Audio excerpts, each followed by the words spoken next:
أشهد أن لا إله إلا الله وحده لا شريك له وأشهد أن محمدا عبده ورسوله أما بعد فأعوذ بالله من الشيطان الرجيم بسم الله الرحمن الرحيم الحمد لله رب العالمين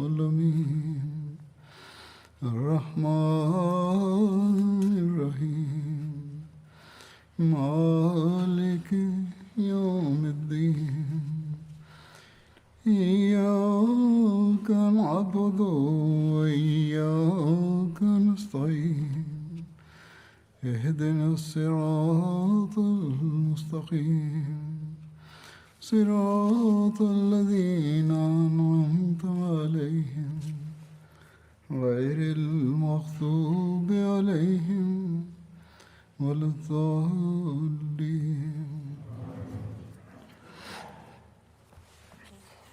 ഹസ്രത്ത് അബൂബക്കർ സിദ്ദീഖ് റളിയല്ലാഹു അൻഹുവിനെ കുറിച്ചുള്ള സ്മരണയിൽ യമാമ യുദ്ധത്തെക്കുറിച്ചാണ് പരാമർശിച്ചു വന്നിരുന്നത്.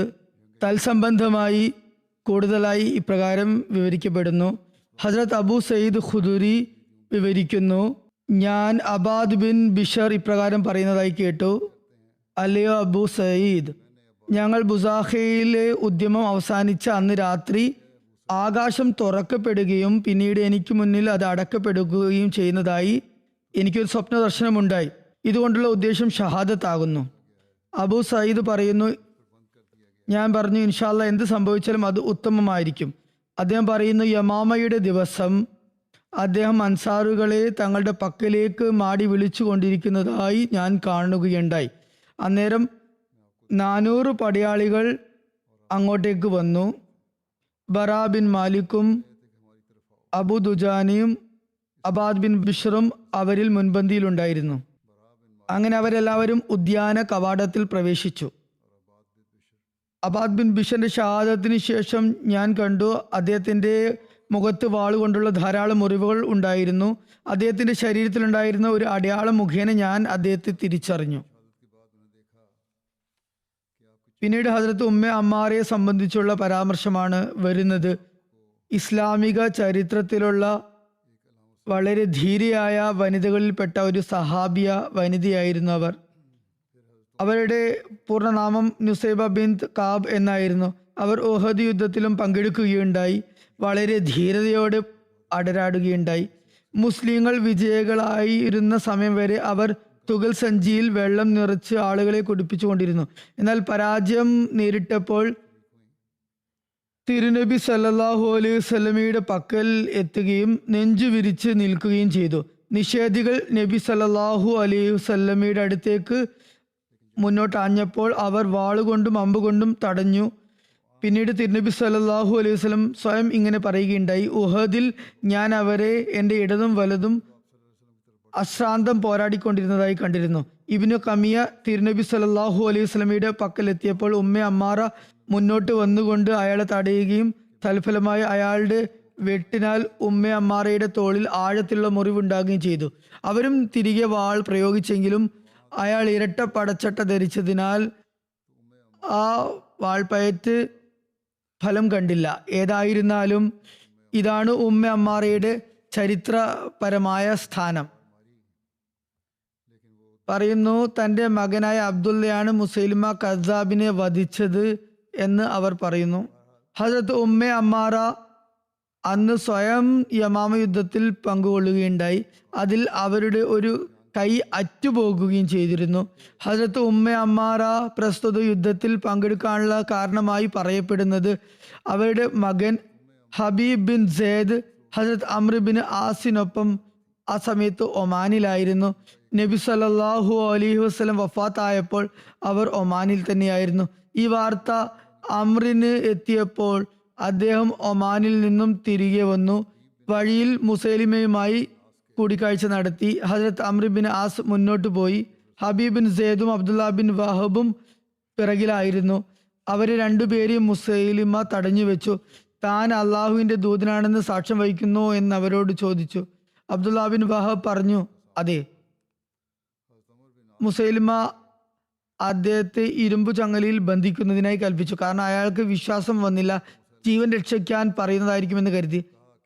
ഏതായാലും പിന്നീട് ഹുബൈബ് ബിൻ സയ്യിദിനോട് താൻ അള്ളാഹുവിന്റെ ദൂതനാണെന്ന് സാക്ഷ്യം വഹിക്കുന്നു എന്ന് മുസൈലിമ ചോദിച്ചു.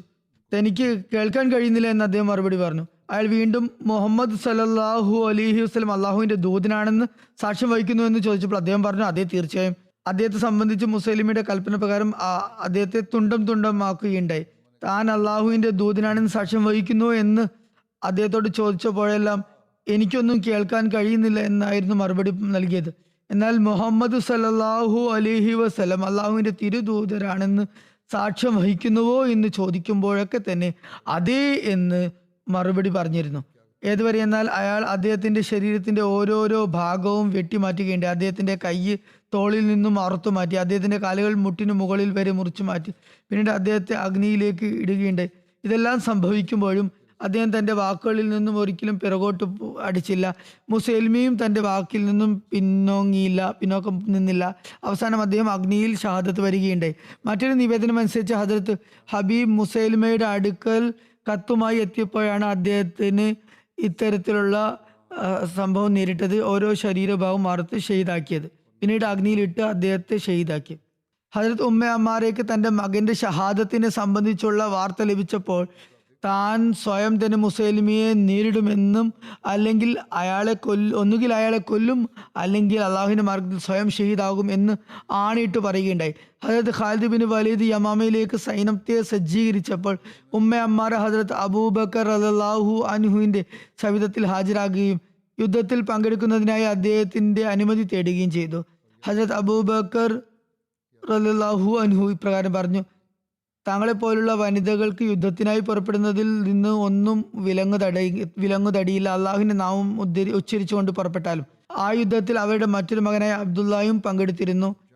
അവർ പറയുന്നു, ഞങ്ങൾ യമാമയിൽ എത്തിയപ്പോൾ ഘോര യുദ്ധം നടന്നു. അൻസാറുകൾ സഹായം ചോദിക്കുകയും മുസ്ലിങ്ങൾ സഹായത്തിനായി എത്തിച്ചേരുകയും ചെയ്തു.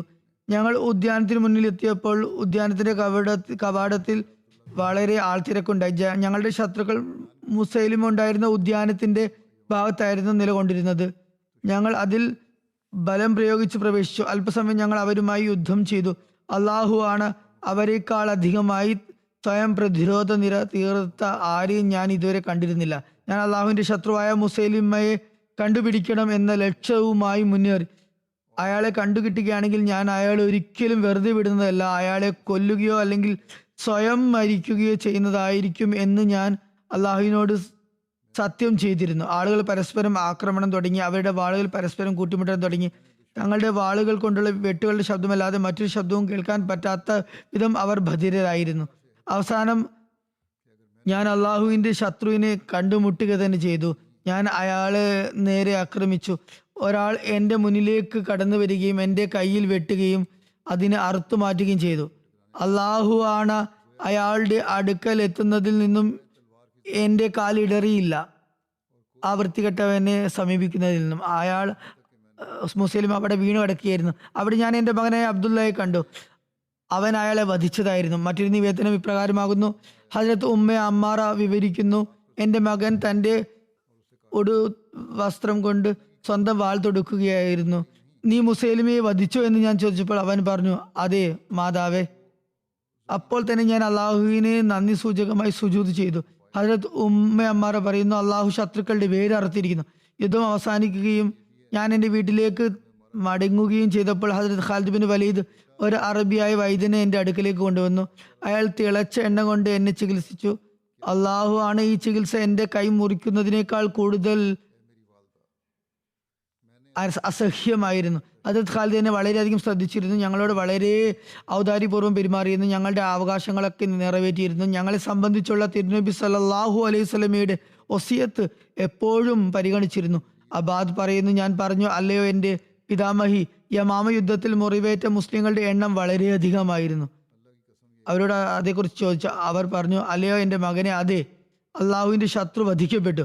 മുസ്ലിങ്ങൾ എല്ലാവരും തന്നെ മുറിവേറ്റവരായി തീർന്നു. ഞാൻ എൻ്റെ 2 സഹോദരന്മാരെയും അവരിൽ ജീവന്റെ തുടിപ്പിന്റെ യാതൊരു അവശേഷിപ്പും ഇല്ലാത്ത നിലയിൽ അത്രയും ഗംഭീരമായി പരിക്കേറ്റവരായി കാണുകയുണ്ടായി. ജനങ്ങൾ യമാമയിൽ 15 ദിവസം തങ്ങി. യുദ്ധം അവസാനിച്ചിരുന്നു. മുറിവേറ്റ കാരണത്താൽ അൻസാറുകളിലും മുഹാജിറുകളിലും നിന്നുമുള്ള വളരെ കുറച്ചുപേർ മാത്രമേ ഹദരത്ത് ഖാലിദിനോടൊപ്പം നമസ്കാരത്തിൽ പങ്കുചേർന്നിരുന്നുള്ളൂ. അവർ പറയുന്നു, എനിക്കറിയാം അന്ന് ബനു തേ വളരെയധികം അന്ന് പരീക്ഷണത്തിലകപ്പെട്ടിരുന്നു. അന്ന് അദീബിന് ഹാത്തിമിനെ ഇങ്ങനെ വിളിച്ചു പറയുന്നത് ഞാൻ കേട്ടു: ക്ഷമ കൈക്കൊള്ളുക, സഹനം കൈക്കൊള്ളുക. എൻ്റെ മാതാപിതാക്കൾ നിങ്ങളിൽ തണ്ടമായിരിക്കട്ടെ. എൻ്റെ മകൻ സെയ്ദ് അന്ന് വളരെ ധീരതയോടെ യുദ്ധം ചെയ്യുകയുണ്ടായി.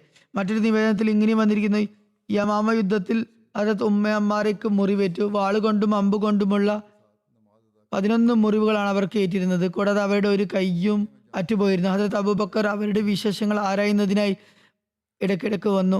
കാബ് ബിൻ ഉജ്റ അന്ന് രൂക്ഷമായി തന്നെ പൊരുതി. അന്ന് ജനങ്ങൾക്ക് കഠിനമായ പരാജയം ഏറ്റുവാങ്ങേണ്ടി വന്നു. പരാജയം രുചിച്ചുകൊണ്ട് ശത്രുക്കൾ ചിതറിപ്പോയി. അവർ സൈന്യത്തിന്റെ അവസാന ഭാഗത്തേക്കും കടന്നുപോയിരുന്നു. കാബ് ഇങ്ങനെ വിളിച്ചു പറഞ്ഞു: അല്ലയോ അൻസാർ, അല്ലയോ അള്ളാഹുവിന്റെ അൻസാർ, റസൂലിന്റെയും അള്ളാഹുവിന്റെയും സഹായത്തിനായി വരിക.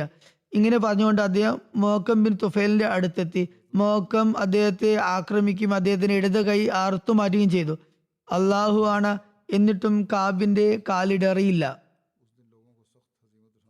വലത് കൈകൊണ്ട് തന്നെ പൊരുതുകയായിരുന്നു. അന്നേരം അദ്ദേഹത്തിന്റെ ഇടത് കൈയിൽ നിന്നും രക്തം ധാരധാരി ഒഴുകുന്നുണ്ടായിരുന്നു. അങ്ങനെ അദ്ദേഹം ഉദ്യാനം വരെ എത്തുകയും അതിൽ പ്രവേശിക്കുകയും ചെയ്തു. ആജിബ് ബിൻ സെയ്ദ് ഔസിനെ വിളിച്ചുകൊണ്ട് പറഞ്ഞു: അല്ലയോ അഷ്അൽ. അപ്പോൾ സാബിത്ത് പറഞ്ഞു: പറയുക, അല്ലയോ അൻസാർ എന്ന് പറയുക. അവർ നമ്മുടെയും നിങ്ങളുടെയും സൈന്യമാകുന്നു. അപ്പോൾ അവർ അല്ലയോ അൻസാർ, അല്ലയോ അൻസാർ എന്ന് അദ്ദേഹം വിളിച്ചു പറഞ്ഞു. ഏതുവരെ എന്നാൽ ബനു ഹനീഫ അവരെ ആക്രമിക്കുന്നതുവരെ അങ്ങനെ പറഞ്ഞു. ജനങ്ങൾ ചിതറിയോടി. അദ്ദേഹം 2 ശത്രുക്കളെ വധിക്കുകയും സ്വയം ഷഹീദാവുകയും ചെയ്തു. അദ്ദേഹത്തിന്റെ സ്ഥലത്ത് ഉമേർ ബിൻ ഓസ് വന്നു. അദ്ദേഹത്തെയും ശത്രുക്കൾ ഷഹീദാക്കി. പിന്നീട് അബു അക്കീലിനെ കുറിച്ച് ഉള്ള വിവരണമാണ്. അബു അക്കീൽ അൻസാറുകളുടെ സഖ്യകക്ഷിയിൽപ്പെട്ട വ്യക്തിയായിരുന്നു. അദ്ദേഹം യമാമ ദിവസം ഏറ്റവും ആദ്യം യുദ്ധത്തിനായി പുറപ്പെട്ടു. അദ്ദേഹത്തിന് ഒരു ശരമേൽക്കുകയും അത് തോളിനെ തുരന്നുകൊണ്ട് ഹൃദയത്തിലെത്തുകയും ചെയ്തു. അദ്ദേഹം ആ ശരത്തെ പുറത്തെടുത്തു. ആ മുറിവ് കാരണത്താൽ അദ്ദേഹം വളരെയധികം ബലക്ഷയം അനുഭവിച്ചു. അദ്ദേഹം മാൻ ബിൻ അദിയെ ഇപ്രകാരം പറയുന്നതായി കേട്ടു: അല്ലയോ അൻസാർ, ശത്രുക്കളെ ആക്രമിക്കുന്നതിനായി മടങ്ങി വരിക. അമർ പറയുന്നു: അബു അക്കീൽ തന്റെ ജനങ്ങളിലേക്ക് പോകുന്നതിനായി എഴുന്നേറ്റ്. ഞാൻ ചോദിച്ചു: അബു അക്കീൽ, താങ്കൾ എന്താണ് ഉദ്ദേശിക്കുന്നത്? താങ്കളിൽ ഇപ്പോൾ യുദ്ധത്തിനുള്ള ധൈര്യം അവശേഷിക്കുന്നില്ലേ? വളരെയധികം ക്ഷീണിതനായിരിക്കുന്നല്ലോ. അദ്ദേഹം മറുപടി പറഞ്ഞു: വിളിക്കുന്നയാൾ എൻ്റെ പേരെടുത്താണ് വിളിച്ചിരിക്കുന്നത്. അപ്പോൾ ഞാൻ പറഞ്ഞു: അദ്ദേഹം അൻസാർ എന്നാണല്ലോ വിളിച്ചത്. പരിക്കേറ്റവരായിരുന്നില്ല അദ്ദേഹത്തിന്റെ ഉദ്ദേശം. അബു അക്കീൽ മറുപടി പറഞ്ഞു: ഞാൻ അൻസാറിൽപ്പെട്ടവനാകുന്നു. മറ്റുള്ളവർ ധൈര്യം കാണിച്ചില്ലെങ്കിലും ഞാൻ നിശ്ചയമായും അതിനുള്ള മറുപടി നൽകുന്നതാണ്. ഇബ്നു ഉമർ പറയുന്നു: അബു അക്കീൽ ധൈര്യം സംഭരിച്ചുകൊണ്ട് എഴുന്നേറ്റു. തന്റെ വലതു കൈയിൽ ഊരിപ്പിടിച്ച വാളെടുത്തുകൊണ്ട് വിളിച്ചു പറഞ്ഞു: അല്ലയോ അൻസാർ, ഹുനൈൻ ദിവസത്തെ പോലെ തിരിച്ചാക്രമിക്കുക. അവരെല്ലാവരും ഒരുമിച്ച് കൂടിയും ശത്രുക്കൾക്ക് മുന്നിൽ ഒരു പരിചയമായി മാറിക്കൊണ്ട് ശത്രുക്കളെ ഉദ്യാനത്തിലേക്ക് തള്ളിക്കയറ്റുകയും ചെയ്തു. അവിടെ ഉപരോധിച്ചു. അവർ പരസ്പരം കൂടിച്ചേർന്നു, അതായത് അകത്ത് ചെന്നുകൊണ്ട്. പിന്നെ രൂക്ഷമായ യുദ്ധം നടന്നു. വാളുകൾ പരസ്പരം ഏറ്റുമുട്ടാൻ തുടങ്ങി. അബു അക്കീലിന്റെ മുറിവേറ്റ കൈ തോളിൽ നിന്ന് വേർപെട്ടു പോകുന്നതും അത് ഭൂമിയിൽ പതിക്കുന്നതായി ഞാൻ കണ്ടു. അദ്ദേഹത്തിന് 14 മുറിവുകൾ ഏറ്റിരുന്നു. പ്രസ്തുത മുറിവുകൾ കാരണത്താൽ അദ്ദേഹം ഷഹീദാകുകയും ചെയ്തു. ഇബ്നു ഉമർ പറയുന്നു: ഞാൻ അബു അക്കീലിന്റെ പക്കലെത്തിയപ്പോൾ അദ്ദേഹം നിലത്ത് വീണ് അന്ത്യശ്വാസം വലിക്കുകയായിരുന്നു. ഞാൻ പറഞ്ഞു: അല്ലയോ അബു അക്കീൽ. അപ്പോൾ അദ്ദേഹം വിറയാർന്ന ശബ്ദത്താൽ ലബ്ബൈക്ക് എന്ന് പറഞ്ഞു. എന്നിട്ട് ചോദിച്ചു: ആർക്കാണ് പരാജയം സംഭവിച്ചു എന്ന് ചോദിച്ചു. ഞാൻ ഉച്ചത്തിൽ പറഞ്ഞു: സുവാർത്തിയിരിക്കട്ടെ, അള്ളാഹുവിന്റെ ശത്രു മുസൈലിമ വധിക്കപ്പെട്ടിരിക്കുന്നു. അദ്ദേഹം അൽഹംദുലില്ലാ എന്ന് പറഞ്ഞുകൊണ്ട് തന്റെ വിരൽ ആകാശത്തേക്ക് ഉയർത്തുകയും അവിടെ ജീവൻ വെടിയുകയും ചെയ്തു. ഇബ്നു ഉമർ പറയുന്നു: ഞാൻ എൻ്റെ പിതാവായ ഹജരത് ഉമറിനെ ഈ എല്ലാ സംഭവങ്ങളും കേൾപ്പിച്ചു. അപ്പോൾ അദ്ദേഹം പറഞ്ഞു: അള്ളാഹു അദ്ദേഹത്തിന് മേൽ കരുണ ചൊരിയട്ടെ. അദ്ദേഹം എപ്പോഴും ഷഹാദത്തിന് കാംക്ഷിച്ചിരുന്നു. എൻ്റെ അറിവനുസരിച്ച് അദ്ദേഹം തിരുനബി സല്ലല്ലാഹു അലൈഹി വസല്ലമയുടെ വളരെ തിരഞ്ഞെടുക്കപ്പെട്ട സഹാബാക്കളിൽപ്പെട്ട വ്യക്തിയും അവരിൽ ആദ്യകാല ഇസ്ലാം സ്വീകരിച്ച വ്യക്തിയുമായിരുന്നു. മുജാബിൻ മുറാറ ബനു ഹനീഫയുടെ പ്രമാണി മുഖ്യനായിരുന്നു. അദ്ദേഹത്തെക്കുറിച്ച് മുമ്പും പറഞ്ഞതാണ്. അയാൾ ഒരിക്കൽ മാൻ ബിൻ അദിയെക്കുറിച്ച് പരാമർശിച്ചു. അയാൾ റസൂലുള്ളാഹി സ്വല്ലല്ലാഹു അലൈഹി വസല്ലമയുടെ കാലത്ത് എൻ്റെ അടുത്ത് സ്ഥിരം വരാറുണ്ടായിരുന്നു. കാരണം പണ്ടു തൊട്ടേ ഞാനും അയാളും തമ്മിൽ സൗഹൃദമുണ്ടായിരുന്നു. മുജാബ് പറയുന്നു, അബൂബക്കറിന്റെ അടുത്ത് യമാമ യുദ്ധം അവസാനിച്ച ശേഷം ഒരു പറ്റം ആളുകളോടൊപ്പം അദ്ദേഹം വന്നു. ഹസ്രത്ത് അബൂബക്കർ തൻ്റെ കൂട്ടുകാരോടൊപ്പം ഖബർ സിയാറത്തിനായി പോവുകയായിരുന്നു. ഞാനും അവരോടൊപ്പം ചേർന്നു. അബൂബക്കറും കൂട്ടുകാരും 70 സഹാബാക്കളുടെ ഖബറടക്കങ്ങൾ സന്ദർശിക്കുകയുണ്ടായി.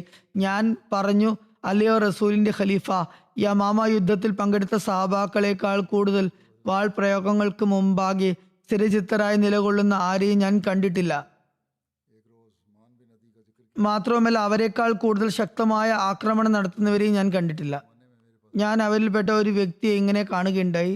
അള്ളാഹു അദ്ദേഹത്തിന് മേൽ കരുണ ചൊരിയട്ടെ. അദ്ദേഹം എൻ്റെ സുഹൃത്തായിരുന്നു. അബൂബക്കറിന് ആളെ പിടികിട്ടി. മാൻ ബിൻ അദി ആണോ ആ വ്യക്തി എന്ന് ചോദിച്ചു. ഞാൻ പറഞ്ഞു, അതെ. അബൂബക്കറിനെ എൻ്റെയും അദ്ദേഹത്തിൻ്റെയും സൗഹൃദത്തെക്കുറിച്ച് അറിയാമായിരുന്നു. അദ്ദേഹം പറഞ്ഞു, അള്ളാഹു അദ്ദേഹത്തിന് മേൽ കരുണ ചൊരിയട്ടെ, ഒരു സാലിഹായ വ്യക്തിയാണ് താങ്കൾ സ്മരിച്ചിരിക്കുന്നത്. ഞാൻ പറഞ്ഞു, അല്ലയോ റസൂലിന്റെ ഖലീഫ, എനിക്ക് ഇപ്പോഴും കൺമുമ്പിൽ ആ ദൃശ്യങ്ങൾ കാണാൻ സാധിക്കും. ഖാലിദ് ബിൻ വലീദിന്റെ തമ്പിൽ ഞാൻ ബന്ധനസ്ഥനായിരുന്നു. മുസ്ലിങ്ങളുടെ അടിബദറി എത്ര ശക്തമായി അവർക്ക് കാലിടർച്ച ഉണ്ടായിരുന്നു എന്നാൽ ഇനി ഒരിക്കലും അവർക്ക് പിടിച്ചു നിൽക്കാൻ കഴിയില്ല എന്ന് എനിക്ക് തോന്നിപ്പോയി. അക്കാര്യം എനിക്ക് വളരെ അസഹനീയമായിരുന്നു. അബൂബക്കർ ചോദിച്ചു, അള്ളാഹു ആണ്, നിങ്ങൾക്ക് അത് ദുസ്സഹമായിരുന്നു? കാരണം അയാൾ മുർത്തദായ കാരണത്താലായിരുന്നു അവിടെ ബന്ധനസ്ഥനായിരുന്നത്. ഏതായാലും പറയുന്നു, ഞാൻ പറഞ്ഞു, അള്ളാഹു ആണ്, എനിക്കത് വളരെ അസഹനീയം തന്നെയായിരുന്നു. അപ്പോൾ അബൂബക്കർ പറഞ്ഞു, എന്നാൽ അക്കാര്യത്തിൽ ഞാൻ അള്ളാഹുവിനെ സ്തുതിക്കുന്നു. മുജാ പറയുന്നു, ഞാൻ മാൻ ബിൻ അദിയെ കണ്ടു. അദ്ദേഹം ചുവന്ന തുണി തലയിൽ ചുറ്റി പ്രത്യാക്രമണം നടത്തുകയായിരുന്നു. വാൾ ചുമലിൽ വെച്ചിട്ടുണ്ടായിരുന്നു. അതിൽ നിന്നും ചോര ഈറ്റുന്നുണ്ടായിരുന്നു. അല്ലയോ അൻസാരിങ്ങളെ, പൂർണ്ണ ശക്തിയോടെ ആഞ്ഞടിക്കുക, ആക്രമിക്കുക എന്ന് അദ്ദേഹം പറയുന്നുണ്ടായിരുന്നു. മുജാ പറയുന്ന, അൻസാറുകളും കണക്കിന് ചെറുത്തുനിൽപ്പ് നടത്തി. അവരുടെ പ്രത്യാക്രമണം എത്രത്തോളം ശക്തിമത്തായിരുന്നെന്നാൽ ശത്രുക്കളുടെ കാലിടേറി. ഞാൻ ഖാലിദ് ബിൻ വലീദിനോടൊപ്പം റോന്തു ചുറ്റുകയായിരുന്നു. ഞാൻ ബനു ഹനീഫക്കാരെ മരണപ്പെട്ടവരെ തിരിച്ചറിഞ്ഞിരുന്നു. രക്തസാക്ഷികളായി നിലത്ത് വീണ് കിടക്കുന്ന അൻസാരികളെയും ഞാൻ നോക്കിക്കൊണ്ടിരുന്നു. അത് കേട്ടപ്പോൾ ഹദരത്ത് അബൂബക്കർ കരയാൻ തുടങ്ങി. അദ്ദേഹത്തിന്റെ താടി മുടികൾ ഒക്കെ കണ്ണുനീരിൽ കുതിർക്കുകയുണ്ടായി. അബൂ സയ്യിദ് ഖുദരിയിൽ നിന്ന് നിവേദനം, ലോഹർ സമയത്ത് ഞാൻ തോട്ടത്തിൽ പ്രവേശിച്ചു. അവിടെ യുദ്ധം കൊടുമ്പിരി കൊണ്ടിരുന്നു. ഖാലിദ് ബിൻ വലീദിന്റെ ആജ്ഞാനുസരണം മുഅദ്ദിന് തോട്ടത്തിലുള്ള മതിലിന് മുകളിൽ കയറി ബാങ്ക് വിളിക്കാനായി കൽപ്പിച്ചപ്പോൾ അദ്ദേഹം അങ്ങനെ ചെയ്തു. അവിടെയുള്ളവർ യുദ്ധം കാരണം വളരെ അസ്വസ്ഥചിത്തരായിരുന്നു. അസറിന് ശേഷമായിരുന്നു യുദ്ധം അവസാനിച്ചത്. ഖാലിദ് അപ്പോൾ ഞങ്ങളെ ലുഹർ അസർ ഒരുമിച്ച് നമസ്കരിപ്പിച്ചു. ശേഷം അദ്ദേഹം വെള്ളം കുടിപ്പിക്കുന്നവരെ മരണാസന്നരായി കിടക്കുന്നവരുടെ അടുത്തേക്ക് അയച്ചു. ഞാനും അവരോടൊപ്പം അവിടെ എത്തി. അബു അക്കീലിനടുത്ത് ഞാൻ എത്തി. അദ്ദേഹത്തിന് 15 മുറിവുകൾ ഉണ്ടായിരുന്നു. അദ്ദേഹം എന്നോട് വെള്ളം ചോദിച്ചു. ഞാൻ അദ്ദേഹത്തെ വെള്ളം കുടിപ്പിച്ചപ്പോൾ അദ്ദേഹത്തിന്റെ എല്ലാ മുറിവുകളിൽ നിന്നും വെള്ളം പുറത്തേക്ക് ഒഴുകി. അദ്ദേഹം ഷഹീദായി. പിന്നെ ഞാൻ ബിഷർ ബിൻ അബ്ദുള്ളയുടെ അടുത്തെത്തി. അദ്ദേഹവും തന്റെ സ്ഥാനത്തിരിക്കുകയായിരുന്നു. എന്നോട് വെള്ളം ചോദിച്ചു. ഞാൻ അദ്ദേഹത്തിന് വെള്ളം കൊടുത്തു. അദ്ദേഹം ഷഹീദായി. മഹ്മൂദ് ബിൻ ലബീദിൽ നിന്നും നിവേദനം, ഖാലിദ് റളിയല്ലാഹു കുറെ യമാമക്കാരെ വധിച്ച യുദ്ധത്തിൽ വലിയ തോതിൽ മുസ്ലിങ്ങളും ഷഹീദാകുകയുണ്ടായി. റസൂലിന്റെ സഹാബാക്കൾ മിക്കരും ഷഹീദായി. മുസ്ലിങ്ങളിൽ വെച്ച് ജീവനോട് രക്ഷപ്പെട്ടവർക്കും ഒരുപാട് പരിക്കുകൾ ഏറ്റിരുന്നു. മുസൈലിമ വധിക്കപ്പെട്ട വാർത്ത അറിഞ്ഞതും ഹദരത്ത് ഖാലിദ് മുസൈലിമയെ തിരിച്ചറിയാനായി മുജായെ കൂച്ചുവിലങ്ങിട്ട് കൊണ്ടുവന്നു. മൃതദേഹങ്ങൾക്കിടയിൽ അയാൾ മുസൈലിമയെ തിരഞ്ഞു നടന്നു. എന്നാൽ അവിടെ ഒന്നും കാണാൻ സാധിച്ചില്ല. പിന്നീട് തോട്ടത്തിലേക്ക് അയാൾ പ്രവേശിച്ചു. അവിടെ ഒരു കുറുന്ന ശരീരവും മഞ്ഞ നിറവും അതിഞ്ഞ മൂക്കുമുള്ള ഒരു ശവത്തെ കണ്ടു. നിങ്ങൾ രക്ഷ നേടിയ മുസൈലിമയാണ് ഇത് എന്ന് മുജാ പറഞ്ഞു. അത് കേട്ടപ്പോൾ ഖാലിദ് പറഞ്ഞു, നിങ്ങളോട് ഇങ്ങനെയൊക്കെ ചെയ്ത വ്യക്തി ഇയാളാണ്. മുജാ ബന്ദിയായിരുന്നു. ബനു ഹനീഫയുടെ പ്രതിനിധിയുമായിരുന്നു. മുജാ ബിൻ മറാറ ബനു ഹനീഫയുടെ പ്രമാണി മുഖ്യനായിരുന്നു. അതേക്കുറിച്ച് മുമ്പ് വിവരിച്ചതാണ്. അയാളൊരു കുതന്ത്രം മെനഞ്ഞു. കോട്ടയിൽ അകപ്പെട്ടിരുന്നവരെ രക്ഷിക്കാനായി അയാൾ ഒരു ചതിപ്രയോഗം നടത്തി. ഖാലിദ് ബിൻ വലീദുമായി സമാധാന ഉടമ്പടിയും ചെയ്തു. അയാൾ ഹദരത്ത് ഖാലിദ് ബിൻ വലീദിനോട് ഇപ്രകാരം പറഞ്ഞു: നിങ്ങൾക്കെതിരെ യുദ്ധത്തിന് ഒരുമ്പിട്ടിറങ്ങിയ ഇവരൊക്കെ വെറും തിടുക്കം കൂട്ടുന്നവർ മാത്രമായിരുന്നു. കോട്ടയ്ക്കകത്ത് ആണ് ശരിക്കും പോരാളികൾ കൊണ്ട് നിറഞ്ഞിരിക്കുന്നത്. ഹദരത്ത് ഖാലിദ് പറഞ്ഞു: നിന്നിൽ നാശം ഉണ്ടാകട്ടെ, ഇതെന്താണ് നീ പറയുന്നത്? അപ്പോൾ മജാ പറഞ്ഞു: ദൈവത്താണ്, ഞാൻ പറയുന്നത് തികച്ചും സത്യമാണ്. ആകയാൽ എൻ്റെ പിന്നിലുള്ള എൻ്റെ സമൂഹവുമായി രഞ്ജിപ്പിൽ ഏർപ്പെടുക. വഞ്ചനയിലൂടെയാണ് ഇതെല്ലാം പറഞ്ഞത്. അക്കാര്യം പിന്നീട് വ്യക്തമാകുന്നതാണ്. ഹദരത്ത് ഖാലിദ് ഈ ഭീകരമായ യുദ്ധം മുസ്ലിങ്ങൾക്ക് വരുത്തിയ ജീവഹാനി നേരിട്ട് കണ്ടതായിരുന്നു. അതൊക്കെ കണക്കിലെടുത്ത് ഉടമ്പടി തന്നെ ഉചിതം എന്ന് അദ്ദേഹത്തിന് തോന്നി. കാരണം ഇപ്പോൾ ബനു ഹനീഫയുടെ നേതാവും ദ്രോഹികളുടെ യഥാർത്ഥ തലവനും അവയുടെ കൂട്ടുകാരും എല്ലാവരും മരണപ്പെട്ടിരിക്കുന്നു. അതിനാൽ മുസ്ലിങ്ങൾക്ക് കൂടുതൽ നാശനഷ്ടങ്ങൾ വരുത്താതിരിക്കുന്നതാണ് ഉത്തമം. അതിനാൽ ഹദരത്ത് ഖാലിദ് രഞ്ജിപ്പിന് വേണ്ടിയുള്ള സമ്മതം പ്രകടിപ്പിച്ചു. ഹദരത്ത് ഖാലിദിൽ നിന്നും രഞ്ജിപ്പിന് വേണ്ടിയുള്ള ജാമ്യം സ്വീകരിച്ചുകൊണ്ട് മുജാ പറഞ്ഞു: ഞാൻ ഇനി അവരുടെ അടുത്ത് പോയി അവരോട് കൂടിയാലോചിക്കാം എന്ന് പറഞ്ഞുകൊണ്ട് അയാൾ അവരുടെ അടുത്തേക്ക് പോയി. എന്നാൽ കോട്ടകളിൽ സ്ത്രീകളും കുട്ടികളും പ്രായം ചെന്നവരും ദുർബലരുമല്ലാതെ മറ്റാരുമില്ലെന്ന് മുജാക്ക് നല്ലപോലെ അറിയാമായിരുന്നു. അയാൾ അവരെ എല്ലാം പടച്ചട്ടകൾ അണിയിച്ചുകൊണ്ട് സ്ത്രീകളോട് പറഞ്ഞു: ഞാൻ മടങ്ങി വരുന്നതുവരെ കോട്ടയുടെ മതിലുകളിൽ നിങ്ങൾ കയറി നിൽക്കുക. എന്നിട്ട് ഹദരത്ത് ഖാലിദ് റളിയല്ലാഹു അൻഹുവിന്റെ അടുത്ത് വന്നുകൊണ്ട് പറഞ്ഞു: രഞ്ജിപ്പിനായി ഞാൻ വെച്ച നിബന്ധന ഇവർ സ്വീകരിക്കുന്നില്ല.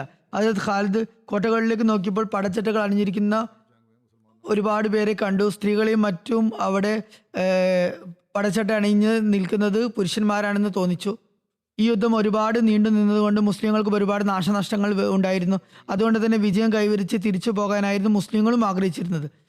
ഇനി എന്ത് സംഭവിക്കുമെന്ന് അറിയാത്തതിനാൽ അവർ താരതമ്യേന ലളിതമായ നിബന്ധനയിൽ സ്വർണം, വെള്ളി ആയുധങ്ങൾ, അതുപോലെ തടവുകാരിൽ പകുതി എന്നിവയ്ക്ക് പകരമായി അനുരഞ്ജനത്തിൽ ഏർപ്പെട്ടു. പകുതിയിലല്ല, 1/4 പകരമായി രഞ്ജിപ്പിൽ ഏർപ്പെട്ടു എന്നും പറയപ്പെടുന്നുണ്ട്. കോട്ട വാതിലുകൾ തുറക്കപ്പെട്ടപ്പോൾ അതിൽ സ്ത്രീകളും കുട്ടികളും ദുർബലരുമല്ലാതെ മറ്റാരും ഉണ്ടായിരുന്നില്ല. അപ്പോൾ ഹദരത്ത് ഖാലിദ് മുജായോട് പറഞ്ഞു: നിനക്ക് നാശം സംഭവിക്കട്ടെ, നീ എന്നെ വഞ്ചിച്ചിരിക്കുന്നു. അപ്പോൾ മുജാ പറഞ്ഞു: ഇവർ എൻ്റെ സമുദായത്തിലെ ആളുകളാണ്, അവരെ രക്ഷിക്കേണ്ടത് എൻ്റെ ആവശ്യമായിരുന്നു. എനിക്ക് ഇതല്ലാതെ മറ്റെന്താണ് ചെയ്യാൻ കഴിയുക? അതിനുശേഷം പ്രായപൂർത്തിയായ എല്ലാവരെയും വധിക്കണമെന്ന് പറഞ്ഞുകൊണ്ടുള്ള ഹദരത്ത് അബൂബക്കറിന്റെ കത്ത് ഹദരത്ത് ഖാലിദിന് കിട്ടി. എന്നാൽ ഹദരത്ത് ഖാലിദ് അവരുമായി സന്ധി ചെയ്തതിന് ശേഷമായിരുന്നു ഈ കത്ത് ലഭിച്ചത്. അതിനാൽ അദ്ദേഹം തന്റെ പ്രതിജ്ഞ നിറവേറ്റി വാഗ്ദാനം ലംഘിച്ചില്ല. അവരുടെ ജീവന് സംരക്ഷണം വാഗ്ദാനം ചെയ്തിരുന്നു. അതുകൊണ്ട് തന്നെ ഹദരത്ത് ഖാലിദ് ബിൻ വലീദ് മുസ്ലിങ്ങളുടെ അവസ്ഥയും രഞ്ജിപ്പിന്റെ കാരണവും വ്യക്തമാക്കിക്കൊണ്ട് ഹദരത്ത് അബൂബക്കറിന് ഒരു കത്ത് അയച്ചു. അത് വായിച്ച ഹദരത്ത് അബൂബക്കർ സംതൃപ്തനും സന്തോഷവാനുമായി. ഹദരത്ത് ഖാലിദ് സമാധാന ഉടമ്പടി പൂർത്തിയാക്കിയപ്പോൾ കോട്ടകളെ കുറിച്ചുള്ള കൽപ്പനകൾ പുറപ്പെടുവിച്ചു. അതിനാൽ അവിടെ ആളുകളെ നിയമിച്ചു. മുജാ ദേവനാമത്തിൽ സത്യം ചെയ്തു പറഞ്ഞു: ഏതൊക്കെ കാര്യത്തിലാണ് രഞ്ജിപ്പിലെത്തിയത് അതിൽ നിന്നും ഒരു കാര്യവും താങ്കളിൽ നിന്നും മറച്ചു വെക്കപ്പെടുകയില്ല. ആർക്കെങ്കിലും അങ്ങനെ എന്തെങ്കിലും മറച്ചു വെച്ചതായി കാര്യം അറിയുമെങ്കിൽ അത് ഹദരത്ത് ഖാലിദിനെ ബോധിപ്പിക്കുന്നതുമായിരിക്കും. ഒന്നും തന്നെ അതിൽ നിന്നും ചെയ്യാതിരിക്കില്ല എന്ന് പറഞ്ഞു. തുടർന്ന് കോട്ടകൾ തുറക്കപ്പെട്ടു. നിരവധി ആയുധങ്ങൾ അവിടെ കണ്ടെത്തി. അതിൽ നിന്നും ഖാലിദ് ഒരുപാട് മാറ്റിവെച്ചു. കൂടാതെ ആ കോട്ടകളിൽ നിന്ന് ലഭിച്ച ദിനാറുകളും ദിർഹമുകളും പ്രത്യേകമായി ശേഖരിച്ചു. യുദ്ധകവചങ്ങളും ശേഖരിച്ചു. തടവുകാരെ പുറത്തെടുത്ത് 2ആയി ഭാഗിച്ചു. പിന്നെ യുദ്ധമുതലുകൾക്കായി നറുക്കെടുപ്പുകൾ നടന്നു. കവചവും വിലങ്ങുകളും സ്വർണവും വെള്ളിയും മറ്റും തൂക്കി ഹോംസ് മാറ്റിവെച്ചു. അതിൽ 4 ഭാഗം ആളുകളിൽ വിതരണം ചെയ്തു.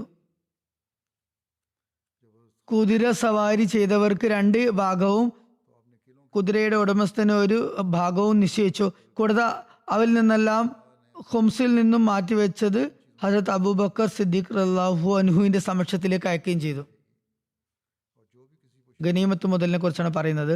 അതിനുശേഷം ബനു ഹനീഫ ബയത്ത് ചെയ്യാനും മുസൈലമയുടെ പ്രവാചകത്വവാദവുമായി അവർക്ക് ഒരു ബന്ധവുമില്ല എന്ന് പ്രകടിപ്പിക്കാനുമായി ഒരുമിച്ച് കൂടി. അവരെല്ലാവരും ഹദരത്ത് ഖാലിദ് ബിൻ വലീദിന്റെ അടുക്കിലേക്ക് കൊണ്ടുവരപ്പെട്ടു. അവർ അവിടെ ബൈഅത്ത് ചെയ്യുകയും വീണ്ടും ഇസ്ലാം ആശ്ലേഷിച്ചതായി വിളംബരപ്പെടുത്തുകയും ചെയ്തു. ഹസ്രത്ത് ഖാലിദ് ബിൻ വലീദ് അതിലൊരു പ്രതിനിധി സംഘത്തെ ഹസ്രത്ത് അബൂബക്കർ സിദ്ദീഖിന്റെ അടുക്കലേക്ക് മദീനയിലേക്ക് അയച്ചു. അവർ ഹസ്രത്ത് അബൂബക്കർ സിദ്ദീഖ് റളിയല്ലാഹു അൻഹുവിന്റെ അടുത്തെത്തിയപ്പോൾ അദ്ദേഹം വളരെ ആശ്ചര്യം പ്രകടിപ്പിച്ചുകൊണ്ട് പറഞ്ഞു, ഹസ്രത്ത് അബൂബക്കർ പറയുകയാണ്, ആശ്ചര്യം പ്രകടിപ്പിച്ചു, നിങ്ങൾ മുസൈലിമയുടെ കെണിയിൽ എങ്ങനെ പെട്ടു? എങ്ങനെ നിങ്ങൾ വഴി പിഴച്ചുപോയി? അപ്പോൾ അവർ മറുപടി പറഞ്ഞു, അല്ലയോ ഖലീഫയ റസൂൽ, ഞങ്ങളുടെ അവസ്ഥയെക്കുറിച്ച് താങ്കൾക്ക് നന്നായി അറിയാം. മുസൈലിമക്ക് സ്വയമോ അയാളുടെ ബന്ധുക്കൾക്കോ സമുദായത്തിനോ യാതൊരു പ്രയോജനവും അതുകൊണ്ട് ഉണ്ടായില്ല. ഹസ്രത്ത് അബൂബക്കർ സിദ്ദീഖിന്റെ ഒരു സ്വപ്നത്തെക്കുറിച്ചാണ് ഇനി വിവരിക്കുന്നത്. ഹസ്രത്ത് അബൂബക്കർ സിദ്ദീഖ് ഹസ്രത്ത് ഖാലിദിനെ യമാമയിലേക്ക് പറഞ്ഞയച്ചപ്പോൾ അദ്ദേഹം ഒരു സ്വപ്നത്തിൽ ഇപ്രകാരം കണ്ടു. അദ്ദേഹത്തിന് ഹജ്ർ എന്നൊരു പ്രദേശമുണ്ട്, അവിടെ നിന്നും കുറച്ച് ഈത്തപ്പഴം കൊണ്ടുവന്നു. അദ്ദേഹം അതിൽ നിന്ന് ഒരു ഈത്തപ്പഴം എടുത്തു കഴിച്ചു. അപ്പോൾ അത് കുരുവാണെന്ന് അദ്ദേഹത്തിന് മനസ്സിലായി. ഈത്തപ്പഴത്തിന്റെ രൂപത്തിലുള്ള കഠിനമേറിയ ഒരു കുരുവായിരുന്നു, അത് ഈത്തപ്പഴമായിരുന്നില്ല. കുറച്ചു നേരം ചവച്ച ശേഷം അദ്ദേഹം അത് വലിച്ചെറിഞ്ഞു. ഹസ്രത്ത് അബൂബക്കർ സിദ്ദീഖ് റളിയല്ലാഹു അൻഹു സ്വപ്നത്തിൽ കണ്ട കാര്യത്തെക്കുറിച്ച് ഇപ്രകാരം വ്യാഖ്യാനിച്ചു: ഹസ്രത്ത് ഖാലിദിന് യമാമക്കാരിൽ നിന്നും കഠിനമായ എതിർപ്പ് നേരിടേണ്ടി വരും, എന്നാൽ അള്ളാഹു അദ്ദേഹത്തിന്റെ കൈകളിൽ തീർച്ചയായും വിജയം നൽകുന്നതാണ്. ഹസ്രത്ത് അബൂബക്കർ സിദ്ദീഖ് റളിയല്ലാഹു അൻഹു യമാമയിൽ നിന്നും വരുന്ന വാർത്തകൾക്കായി ആകാംക്ഷയോടെ കാത്തിരിക്കുമായിരുന്നു. ഹസ്രത്ത് ഖാലിദിന്റെ ഭാഗത്തു നിന്നും ഏതെങ്കിലും സന്ദേശവാഹകൻ വരുമ്പോഴൊക്കെ തന്നെ അദ്ദേഹം പെട്ടെന്ന് തന്നെ വാർത്തകൾ സ്വീകരിക്കുമായിരുന്നു. ഒരു ദിവസം ഹസ്രത്ത് അബൂബക്കർ ഉച്ചവെയിലിൽ ചൂടത്ത് പുറപ്പെട്ടു. മദീനയിൽ നിന്നും 3 മൈൽ അകലെയുള്ള സറാർ എന്ന സ്ഥലത്തേക്ക് പോകണമെന്നായിരുന്നു അദ്ദേഹം ഉദ്ദേശിച്ചിരുന്നത്. അദ്ദേഹത്തോടൊപ്പം Hazrat Umar, Hazrat Sayyid bin Sayyid, Talha bin ഉബൈദുള്ളയും കൂടാതെ മുഹാജിറുകളുടെയും അൻസാറുകളുടെ ഒരു കൂട്ടം ആളുകളുണ്ടായിരുന്നു. ഹസ്രത്ത് ഖാലിദ് അയച്ച അബു ഖൈസമ നജാരി ഹസ്രത്ത് അബൂബക്കർ റളിയല്ലാഹു അൻഹുവിനെ കാണാനിടയായി. അദ്ദേഹത്തെ കണ്ടപ്പോൾ ഹസ്രത്ത് അബൂബക്കർ പറഞ്ഞു, അബു ഖൈസമ, എന്താണ് വാർത്ത കൊണ്ടുവന്നിരിക്കുന്നത്? അപ്പോൾ അദ്ദേഹം പറഞ്ഞു, അല്ലയോ ഖലീഫ റസൂൽ, സന്തോഷ വാർത്തയാണുള്ളത്. അള്ളാഹു നമുക്ക് യമാമയ്ക്ക് മേൽ വിജയം നൽകിയിരിക്കുന്നു. നിവേദകൻ പറയുന്നു, ഹസ്രത്ത് അബൂബക്കർ സിദ്ദീഖ് റളിയല്ലാഹു അൻഹു അപ്പം തന്നെ സുജൂദ് ചെയ്തു. അബു ഖൈസമ പറഞ്ഞു, അങ്ങയുടെ പേരിൽ ഹസ്രത്ത് ഖാലിദ് റളിയല്ലാഹു അൻഹുവിന്റെ ഒരു കത്ത് ഉണ്ട്, അത് സ്വീകരിച്ചാലും. ഹസ്രത്ത് അബൂബക്കറും കൂട്ടരും അള്ളാഹുവിനെ സ്തുതിച്ചു. എന്നിട്ട് അദ്ദേഹം പറഞ്ഞു, യുദ്ധത്തെക്കുറിച്ചും അത് എങ്ങനെ നടന്നുവെന്നും എന്നോട് പറയുക. ഖാലിദ് എന്താണ് ചെയ്തതെന്നും അദ്ദേഹം എങ്ങനെയാണ് തൻ്റെ കൂട്ടാളികളെ അണിനിരത്തിയതെന്നും സൈനിക ക്രമീകരണം നടത്തിയെന്നും മുസ്ലിങ്ങൾക്ക് എങ്ങനെയെല്ലാം പരാജയങ്ങൾ ഏൽക്കേണ്ടി വന്നുമെന്നുമെല്ലാം, അതുപോലെ അവരിൽ ആരൊക്കെയാണ് ഷഹീദായത് എന്നും എല്ലാം അബു ഖൈസമ പറഞ്ഞു. ഹസ്രത്ത് അബൂബക്കർ സിദ്ദീഖ് റളിയല്ലാഹു അൻഹു ഇന്നാ ലില്ലാഹി വ ഇന്നാ ഇലൈഹി റാജിഊൻ എന്ന് ചൊല്ലിക്കൊണ്ട് അവർക്ക് ദൈവകാരുണ്യത്തിന് വേണ്ടി ദുആ ചെയ്തു. അബു ഖൈസമ വീണ്ടും പറഞ്ഞു തുടങ്ങി, അല്ലയോ ഖലീഫയോ റസൂൽ സല്ലല്ലാഹു അലൈഹി വസല്ലം, ഞങ്ങൾ അനറബികളാണ്, ഞങ്ങൾ കാട്ടറബികളാണ്. അവർ ഞങ്ങളെ തോൽപ്പിച്ചു, ഞങ്ങൾ ഇഷ്ടപ്പെടാത്തത് ഞങ്ങളോട് അവർ ചെയ്തു. അതിനുശേഷം അള്ളാഹു അവരുടെ മേൽ ഞങ്ങൾക്ക് വിജയം നൽകി. ഹസ്രത്ത് അബൂബക്കർ സിദ്ദീഖ് റളിയല്ലാഹു അൻഹു പറഞ്ഞു, ഞാൻ സ്വപ്നത്തിൽ കണ്ടത് വളരെ അനിഷ്ടകരമായിരുന്നു. ഖാലിദിന് വളരെ ഘോരമായ യുദ്ധം നേരിടേണ്ടി വരുമെന്ന ചിന്ത അപ്പോൾ തന്നെ എൻ്റെ മനസ്സിൽ ഉദിച്ചു. ഒരുപക്ഷെ ഖാലിദ് അവരുമായി സന്ധി ചെയ്തില്ലായിരുന്നുവെങ്കിൽ, അവരെ വാളിന്റെ മുനയിൽ നിർത്തിയിരുന്നെങ്കിൽ എന്ന് ഞാൻ ആഗ്രഹിച്ചിരുന്നു. ഈ ശ്രോതാക്കൾക്ക് ശേഷം യമാമക്കാർക്ക് ജീവിക്കാൻ എന്ത് അവകാശമാണുള്ളത്? അവരുടെ, അതായത് ഈ മുസൈൽമ കസാബ് കാരണം ആണ് ഇത് പറഞ്ഞത്. മുസൈൽമ കസാബ് കാരണത്താൽ അയാളുടെ കൂട്ടാളികൾ എല്ലാവരും തന്നെ ഖയാമത്ത് നാൾ വരെ പരീക്ഷണത്തിൽ അകപ്പെടുന്നതായിരിക്കും. അള്ളാഹുവിൻ്റെ കാരുണ്യം ഇല്ലെങ്കിൽ അങ്ങനെ തന്നെ തുടരുന്നതായിരിക്കും. അതിനുശേഷം യമാമക്കാരുടെ ഒരു പറ്റം ആളുകൾ ഹസ്രത്ത് ഖാലിദ് ബിൻ വലീദിനൊപ്പം ഹസ്രത്ത് അബൂബക്കർ സിദ്ദീഖ് റളിയല്ലാഹുവിന്റെ അടുക്കൽ ഹാജരായി. വധിക്കപ്പെട്ടവരുടെ എണ്ണത്തെക്കുറിച്ച് പറയപ്പെടുന്നത് ഈ യുദ്ധത്തിൽ കൊല്ലപ്പെട്ട മുർത്തദ്ദീങ്ങളുടെ എണ്ണം 10,000-ഓളം വരും എന്നാണ്. മറ്റൊരു നിവേദനം അനുസരിച്ച് 21,000 എന്നും പറയപ്പെടുന്നുണ്ട്. എന്നാൽ 500-600 മുസ്ലിങ്ങൾ ഷഹീദാകുകയുണ്ടായി. ചില നിവേദനങ്ങളിൽ യമാമ യുദ്ധത്തിൽ ഷഹീദായ മുസ്ലിങ്ങളുടെ എണ്ണം 700, 1200, 1700 എന്നും പറയപ്പെടുന്നു. ഒരു നിവേദന പ്രകാരം ഈ യുദ്ധത്തിൽ ഷഹീദായവരിൽ 700-ൽ കൂടുതൽ ഹുഫാസെ ഖുർആൻ ഹാഫിലീങ്ങൾ ഉണ്ടായിരുന്നു. ഷഹീദായവരിൽ മുതിർന്ന സഹാബാക്കളും ഹാഫിലീങ്ങളും ഉണ്ടായിരുന്നു. അവയുടെ സ്ഥാനം ആത്മീയ മുസ്ലിങ്ങളിൽ വളരെ ഉന്നതമായിരുന്നു. അവരുടെ ഷഹാദത്ത് ഒരു വലിയ ദുരന്തമായിരുന്നു. എന്നാൽ ഖുർആൻ ഹാഫിലീങ്ങളുടെ ഷഹാദത്ത് വിശുദ്ധ ഖുർആൻ ക്രോഡീകരണത്തിന് കാരണമായി ഭവിച്ചു. ഷഹാദാക്കളിൽ പ്രസിദ്ധരായ സഹാബാക്കളും ഉണ്ടായിരുന്നു. അതിപ്രകാരമാണ് ഹസരത് സെയ്ദ് ബിൻ ഖിതാബ്, ഹസരത് Abu Huzaifa bin Rabia, Hazrat Salim Maula Abi Huzaifa. Abu Huzaifa സ്വതന്ത്രനാക്കിയ അടിമയാണിത്. ഹസരത് ഖാലിദ് ബിൻ അസീദ്, ഹസരത് അഹ്കം ബിൻ സയ്യിദ്, ഹസരത് തുഫേൽ ബിൻ അമ്ര ദോസി, ഹസരത് ജുബൈർ ബിൻ അവാമിന്റെ സഹോദരൻ ഹസരത് സായിബ് bin Awam, Hazrat Abdullah bin Haris bin Qais, Hazrat Abbad bin Haris, ഹസരത് അബാദ് ബിൻ ബിഷർ, ഹസരത് മാലിക് ബിൻ ഔസ്, ഹസരത് സുറാഖ ബിൻ കാബ്, ഹസരത് മാൻ ബിൻ അദി ഖതീബ് റസൂൽ സല്ലല്ലാഹു അലൈഹി വസല്ലം, Hazrat Sabit bin Qais bin Shammas, Hazrat Abu Dujana. അതുപോലെ കബയുടെ വിശ്വാസികളുടെ നേതാവായിരുന്ന അബ്ദുല്ല ബിൻ അബി സുലൂലിന്റെ സത്യവിശ്വാസിയായ പുത്രൻ ഹസരത് അബ്ദുല്ല ബിൻ അബ്ദുല്ലയും ഹസരത് യസീദ് ബിൻ സാബിദ് ഖസ്രജിയും. ചില ചരിത്രകാരന്മാരുടെ അഭിപ്രായം അനുസരിച്ച് യമാമ യുദ്ധം റബീഉൽ അവൽ 12 ഹിജ്രിയിലാണ് നടന്നത്. എന്നാൽ ചിലരുടെ അഭിപ്രായം 11 ഹിജ്രിയുടെ അവസാനത്തിലാണ് അത് അരങ്ങേറിയതെന്നാണ്.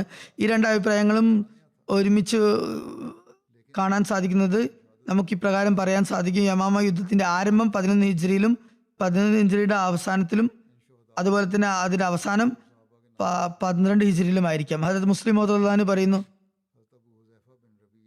ഏതൊരു കൂട്ടരാണോ കള്ളവാദം ഉന്നയിക്കുകയും സഹാബാക്കളുമായി യുദ്ധം ചെയ്യുകയും ചെയ്തത്, അവർ ഇസ്ലാമിക ഭരണകൂടത്തിനെതിരെ കലാപം പുറപ്പെടുവിക്കുകയും ഭരണത്തിനെതിരിൽ യുദ്ധം വിളംബരം ചെയ്യുകയും ചെയ്തവരായിരുന്നു. റസൂലുള്ളാഹി സ്വല്ലല്ലാഹു അലൈഹി വസല്ലമയുടെ കാലത്ത് തന്നെ മുസൈലിമ കസ്സാബ് റസൂൽ സ്വല്ലല്ലാഹു അലൈഹി വസല്ലമയ്ക്ക് ഇപ്രകാരം എഴുതുകയുണ്ട്, എനിക്ക് ഇങ്ങനെ ആജ്ഞ ലഭിച്ചു, അറബി രാജ്യത്തിന്റെ പകുതി നമ്മുടേതും ബാക്കി പകുതി മാത്രം ഖുറൈശികളുടേതുമാണ്. റസൂലുള്ളാഹി സ്വല്ലല്ലാഹു അലൈഹി വസല്ലമയുടെ വഫാത്തിന് ശേഷം ഹജറിൽ നിന്നും യമാമയിൽ നിന്നും അതിൻ്റെ അവിടെ ഉണ്ടായിരുന്ന ഗവർണർമാരായ സമാമ ബിൻ അസാലിനെ പുറത്താക്കി സ്ഥാനഭ്രഷ്ടനാക്കി സ്വയം അതിൻ്റെ ഭരണം കയ്യേറുകയും ചെയ്തുകൊണ്ട് മുസ്ലിങ്ങളെ ആക്രമിക്കുകയുണ്ടായി. അങ്ങനെ അവിടെയുള്ള ഗവർണറായി സ്വയം ചമഞ്ഞു.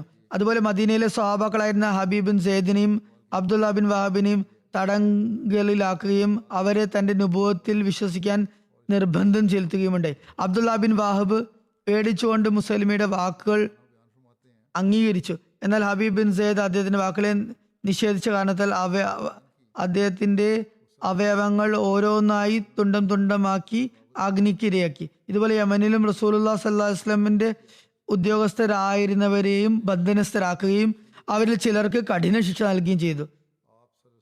തബരി ചരിത്രകാരൻ എഴുതുന്നു, അസ്വദ് അൻസിയും പ്രക്ഷോഭം ഉയർത്തിയ ആളായിരുന്നു.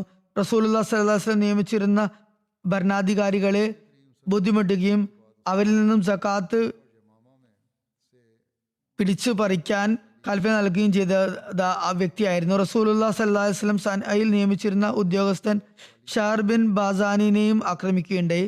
വളരെയധികം മുസ്ലിങ്ങളെ വധിക്കുകയും കൊള്ളയടിക്കുകയും ഗവർണറെ വധിക്കുകയും അദ്ദേഹത്തിന്റെ മുസ്ലിം ഭാര്യയെ നിർബന്ധിച്ച് നിക്കാഹ് ചെയ്യുകയുമുണ്ടായി.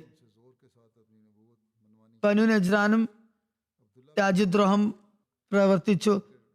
അവരും അസ്വദ് അൻസിയുടെ കൂടെ നിന്നു. സഹാബിമാരായ ഉമർ ബിൻ ഹസ്മിനെയും ഖാലിദ് ബിൻ സയ്യിദിനെയും നാടുകടത്തുകയുണ്ടായി. ഈ സംഭവങ്ങളിൽ നിന്നുമൊക്കെ തന്നെ വ്യക്തമാകുന്നത് റസൂലുള്ളാഹി സ്വല്ലല്ലാഹു അലൈഹി വസല്ലമയുടെ ഉമ്മത്തിൽ നിന്നും കള്ള പ്രവാചകത്വവാദം ഉന്നയിച്ചവരോട്, അതുപോലെ റസൂലുള്ളാഹി സ്വല്ലല്ലാഹു അലൈഹി വസല്ലമയുടെ ദീനിന്റെ പ്രചാരകാണെന്ന വാദം പുറപ്പെടുവിച്ചവരുടെ ആ കാരണങ്ങൾ കൊണ്ടായിരുന്നില്ല അവരെ സഹാബാക്കൾ നേരിട്ടിരുന്നത്. മറിച്ച് സഹാബാക്കൾ അവരോട് യുദ്ധം ചെയ്യാനുണ്ടായിരുന്ന കാരണം ഇസ്ലാമിക ശരീഅത്തിനെ ദുർബലപ്പെടുത്തിക്കൊണ്ട് സ്വയം നിയമങ്ങൾ നടപ്പിൽ വരുത്തുകയും സ്വന്തം പ്രദേശങ്ങളിലെ ഭരണാധികാരികളാണെന്ന് സ്വയം മേനി നടിക്കുകയും വെറും അധികാരികളായി ചമയുക മാത്രമല്ല സഹാബാക്കളെ വധിക്കുകയും ചെയ്ത കാരണത്താലായിരുന്നു അവർക്കെതിരെ യുദ്ധം ഉണ്ടായിരുന്നത്.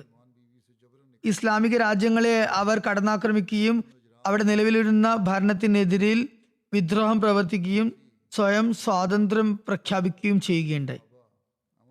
ഹസ്രത്ത് മസീഹ് ഇസ്ലാം പറയുന്നു, റസൂലുള്ളാഹി സ്വല്ലല്ലാഹു അലൈഹി വസല്ലമയുടെ വിയോഗാനന്തരം കാട്ടുവാസികളായിരുന്ന ഗ്രാമീണർ മതപരിത്യാഗികളായി ഒന്നടങ്കം മതം വിട്ടു. ഇത്തരം ദുർബല അവസ്ഥയെ സംബന്ധിച്ച് ഹസ്രത്ത് ആയിഷ സിദ്ദീഖ് റളിയല്ലാഹു അൻഹ ഇപ്രകാരം പറയുന്നു: അള്ളാഹുവിന്റെ റസൂൽ സല്ലല്ലാഹു അലൈഹി വസല്ലം വഫാത്ത് പ്രാപിച്ചിരിക്കുന്നു. ചില കള്ള പ്രവാചകത്വവാദികൾ പൊട്ടിപ്പുറപ്പെട്ടിരിക്കുന്നു. നമസ്കാരം ഉപേക്ഷിച്ചു ഇരിക്കുന്നു, അല്ലെങ്കിൽ നമസ്കാരത്തിന്റെ രൂപത്തിനും ഭാവത്തിനും മാറ്റം വരുത്തിയിരിക്കുന്നു. ഈ അവസ്ഥയിലും വിഷമഘട്ടത്തിലുമാണ് എൻ്റെ പിതാവ് റസൂലുള്ളാഹി സ്വല്ലല്ലാഹു അലൈഹി വസല്ലമയുടെ പ്രതിനിധിയും ഖലീഫയുമായത്.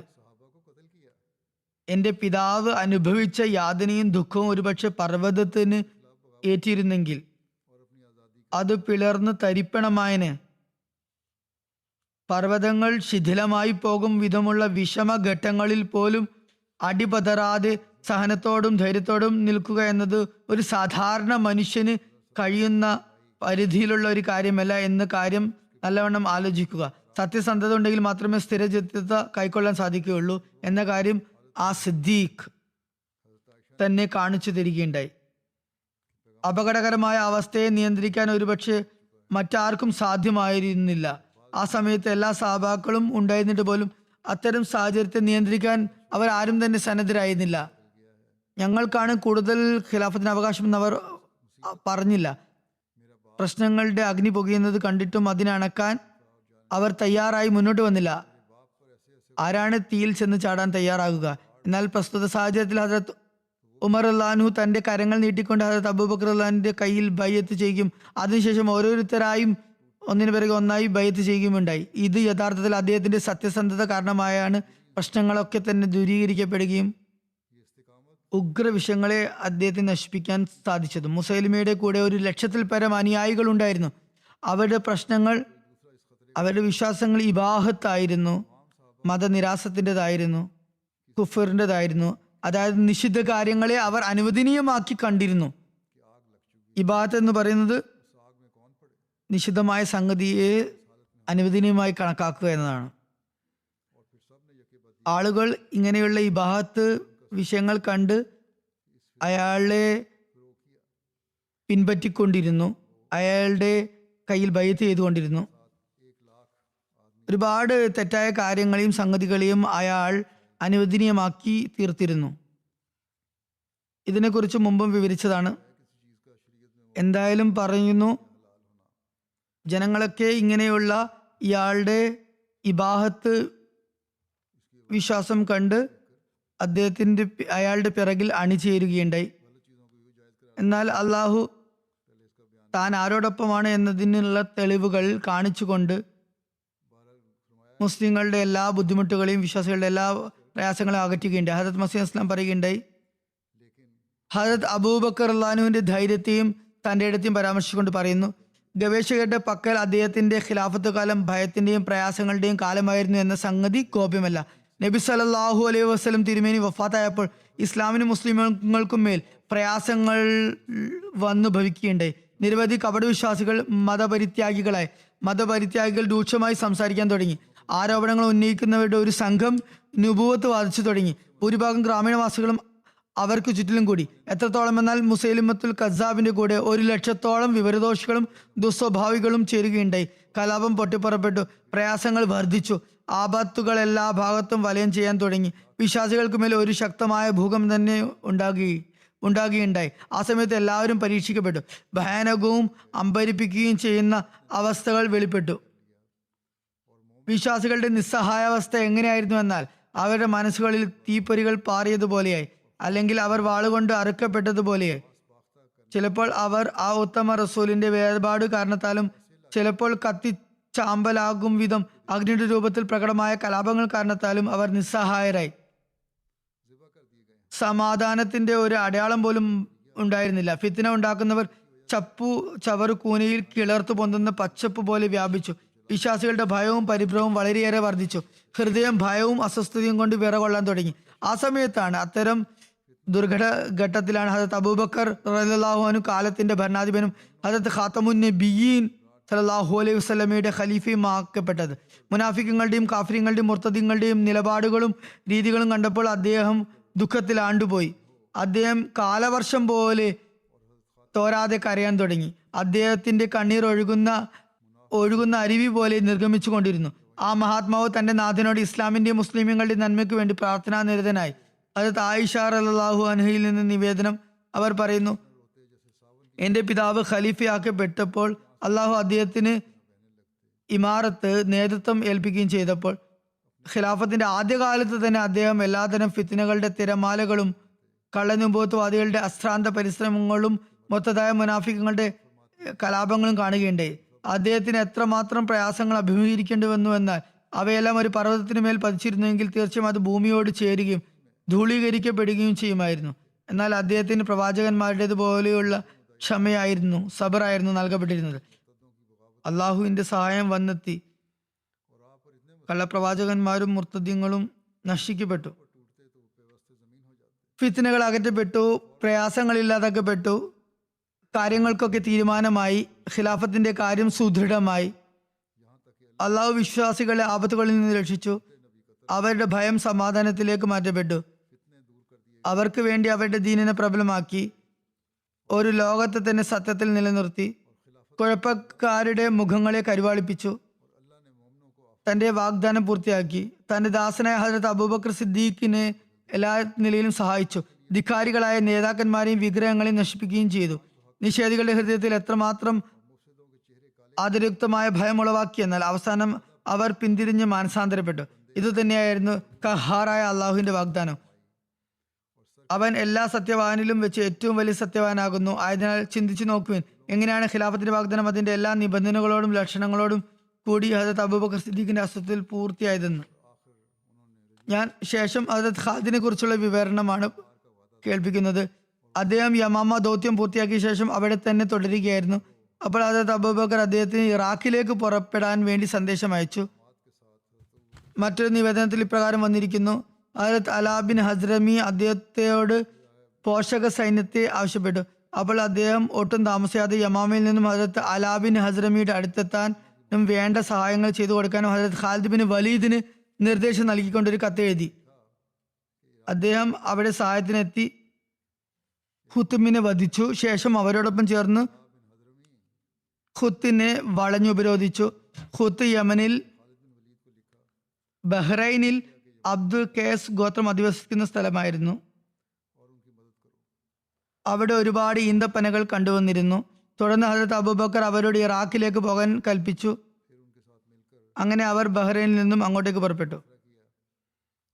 മുജാബിൻ മൊറാറയുടെ മകളെ ഹദരത്ത് ഖാലിദ് വിവാഹം ചെയ്തത് സംബന്ധിച്ച് ആക്ഷേപങ്ങൾ ഉയരാറുണ്ട്.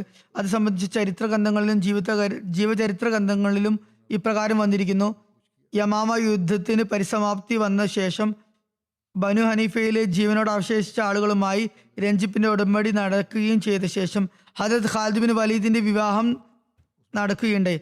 അതേക്കുറിച്ച് ഇങ്ങനെ വിവരണം ലഭിക്കുന്നു: ചരിത്രകാരന്മാരുടെ അഭിപ്രായത്തിൽ അബൂബക്കറിന് ഈ വിവാഹത്തെ സംബന്ധിച്ചുള്ള വിവരം എത്തിച്ചപ്പോൾ അദ്ദേഹം ഹദരത്ത് ഖാലിദിനോട് വളരെയധികം കുണ്ഠിതപ്പെട്ടു. എന്നാൽ അനന്തരം ഹദരത്ത് ഖാലിദ് അതേക്കുറിച്ച് എല്ലാ വിശദാംശങ്ങളും ഉൾക്കൊള്ളിച്ചുകൊള്ള ഒരു കത്ത് അദ്ദേഹത്തിന് സമർപ്പിക്കുകയുണ്ടായി. അപ്പോൾ ഹദരത്ത് അബൂബക്കറിന്റെ നീരസം ഇല്ലാതായി തുടങ്ങി. അതിന്റെ വിശദാംശങ്ങൾ ഇപ്രകാരമാണ്: സമാധാന കരാറുണ്ടായ ശേഷം മുജായോട് ഹദരത്ത് ഖാലിദ് റളിയല്ലാഹു അൻഹു തനിക്ക് അയാളുടെ മകളെ വിവാഹം ചെയ്തു തരണമെന്ന് ആവശ്യപ്പെട്ടു.